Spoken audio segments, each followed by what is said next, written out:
আচ্ছা, আমরা তো এই জাস্টিকে অনেক বিশ্বাস করি, 5টা স্টারকে। তো খেলা তো হার জিত আছেই। এখন হার জিত আছে খেলা, তো এই জন্য আসলে কষ্টের কিছু নাই।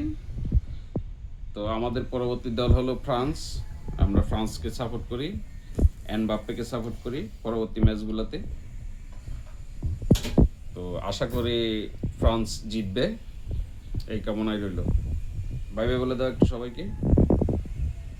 রাইসার অনেক মনে কষ্ট, কারণ ও নতুন সাপোর্টার ছিল ব্রাজিলের, ওর মনে অনেক কষ্ট। রাইসা, তোমার মনে কি কষ্ট যে ব্রাজিল হেরে গেল? হ্যাঁ, বেশি কষ্ট কোথায়? আমি আর্জেন্টিনার খেলার ওইখানে যাই জাদু করব, কালা জাদু করবো আর্জেন্টিনার ম্যাচে। আর্জেন্টিনাকে হারাবা না? আর্জেন্টিনা যাতে হেরে যায়। হ্যাঁ, ঠিক আছে, দেখা হবে।